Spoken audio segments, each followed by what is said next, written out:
After such an amazing show, please allow me to share my 3 worst and 3 best moments, and also I'll be rating 3 superstars who were my favorites in this episode of AEW Collision. Starting with the 3 worst moments, I'm going to be talking about Bryan Danielson's booking. The reason why I don't like his booking is because he keeps losing. Every single match he has looks like he just put on together, and maybe he's just doing it for Collision's sake. I don't think he's been treated in a way he's supposed to be treated. Now, I understand that maybe that's what he wants. I believe he should have never left the main event scene. I believe at the very least he should have held a title in AEW. But at this moment, he's just been fed people and all that. Maybe he wants to do that. Maybe that's what he wants to do. I'm not going to be out here acting like I know what he wants. But I'm not happy. We're at a point where he's having matches. They don't have any storyline. They have no meaning. They are just going to be 1 time or maybe 2 times. But at the end of the day, he's going to lose. I was not happy when he lost to Eddie Kingston. I was not happy about that. Maybe it's going to be his redemption arc. I don't know what it is. But maybe I thought they're going to send him heel. Remember, he was heel with the Big Black Cock group. So I'm not a fan of it. The next one is going to be the Chris Jericho's booking. So my 3 worst moments here has to do with the booking, not really the show itself. But Chris Jericho, I understand that he's under fire and all of that. But his being fed towards a lot of storylines that don't mean a lot. He's been presented the same way, but not having any results or not yielding any results. I don't know what they're supposed to be doing with him, but I'm happy that maybe they're going to put him with Hook. And if they're going to put him with Hook, at the very least, he can be a somewhat manager's Hook, because Hook needs someone to speak for him. At this moment, he looks scared every single time. He needs someone to be there as like a manager or anything like that. And I think Chris Jericho is one of the best picks if they are going in that direction to help Hook build himself up to a point where he becomes one of the most valued players in AEW. Then number 1, I want to talk about House of Black again. That's such an amazing street fight. I still think, these guys are break them up now. Okay, fine, whatever. The story is done. It's done. Let's kill a story. It's cool. Let's just take House of Black to the main event picture. Let's take him in a singles run picture, whatever. Because now that whole group can have a whole storyline built from there. You can have an Aleister Black and Buddy Murphy thing. There's so many things that can go from here. But now with this group, it's just that's it. That's done. We don't need more of this group. If the group continues, at the very least, put Aleister Black somewhere where he's gonna have a singles run and it's gonna be like a definitive leader. It's supposed to happen now. People are gonna be happy. So many people are gonna come back to AEW. So please, let's fix that a little bit. Now let's talk about the 3 best moments where Bryan Danielson challenges Ospreay to a match at Dynasty. Now this is going to be so amazing. Obviously it's going to be a great match, and these guys did an amazing job with the promo. I'm all like, the promo is the thing that got me into this list. The way they were glazing each other, it was a whole glaze fest. I'm not going to lie, they glazed each other every single time we saw. But the problem is, I need Daniel Bryan to do something here. I need him to maybe do a character change or anything like that.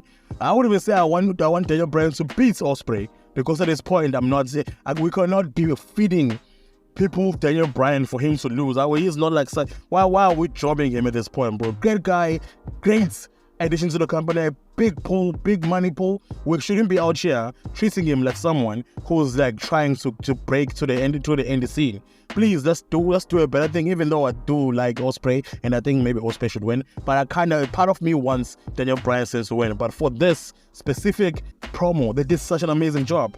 Then number 2, we got the Okada match debut, and this guy, you see the way they presented this man, I was so happy. From the jump, they made him extremely dominant. They didn't want an Okada that was going to be going on 10, 20 minutes matches. This is exactly how they were supposed to do it.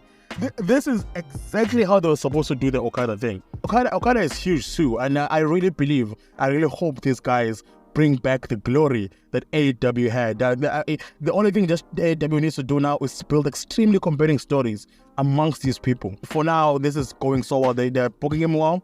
The Young Bucks are doing well too. Shout out to those guys. And then number 1, we got the Puck return. I did not expect this at all. I had no idea Puck was going to come, and I was so happy. I was like, what? I'm so happy, bro. Like, this is so amazing. I like it. We are going to have Okada, Ospreay, and the bastard Puck in the same show? What are you talking? Like, this is... shout out to AEW for that. Like, imagine, now Okada is here. Now he's going to be in a very good feud he's going to be involved in. Now, this is what you do, man. This is what you do. Amazing. Puck versus Okada? Bro, think about that. Like honestly, think about that. That's just money. Also, let's take the belts off Eddie Kingston. I would like to hear from you guys. What was your favorite moments? Do you agree with my list, or do you think my list is BS? If so, please leave the list down below. It would be so cool to hear what you guys think. Now, let me rate my 3 favorite superstars. But before that, I'll talk about the honorable mentions. At first, we're going to talk about FTR. For me, when the Revival was in WWE, I didn't really see the thing. But then over time, I was like, man, these guys are actually amazing. For tag team wrestling, they are at the pinnacle. I'm not going to lie to you. These guys are so good. And that promo they had kind of made me want to win. It kind of made me want them to win. But honestly, I don't want them to win. I want Private Party to be the one to win. And like, if Private Party doesn't win, I don't know. Like, they should have won this thing a long time ago, but it's whatever.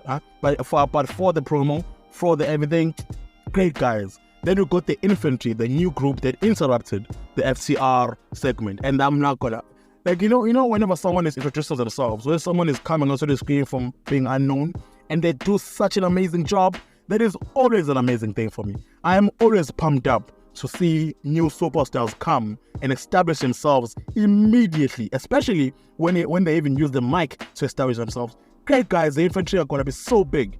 If this is what the Infantry is going to be like, amazing. Then we also got Ospreay. Of course, Ospreay. He would have been one of my favorite superstars here, but we're gonna put him here because he didn't do much. But Ospreay seems so comfortable, bro. He seems so comfortable in AEW, and I'm happy with how he's been allowed to be his goofy self, because he's really goofy if you really think about it. But I like that he's being himself. He's not trying so hard to act mean or anything like that. I'm happy with his lightheartedness. Even though they were glazing each other, now his matches are obviously great. So for now, they are booking Ospreay amazingly. And now for the top 3, at number 3, we got Toni Storm.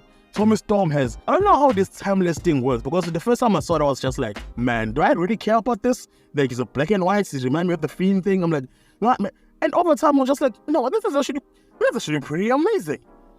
And for her to be AEW World Champion, I was just like, no, man, no. I look forward to Toni Storm segments now. They must make 20 awards staple, and it should be a heel staple thing, or not? Is it staple? No, it should be a heel thing, a segment, a show, or anything like that. This thing is it works so well, and it was hilarious. Now for Toni Storm this week, I give it a 3.5 stars.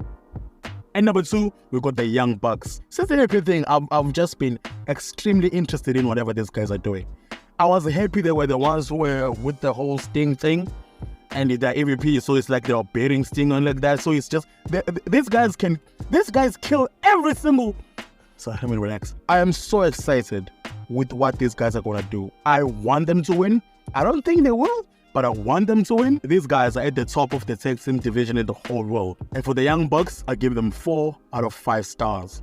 Then number 1, of course, the Rainmaker. I don't know about you guys, he looks like he really enjoys being there. He looks like he is trying his hardest not to smile every time and just be heel, but he's killing this heel gimmick. I think he's gonna even be better at this heel gimmick. He hasn't even had his 5-star matches.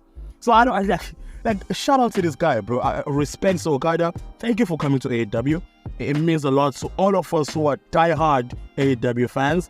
I can't wait to see what you do with Puck. I can't wait to see what you do with Hangman. I can't wait to see what you do with Danielson. I can't wait to see what you do with Kenny Omega. Shout out to Okada. He gets 4.5 stars.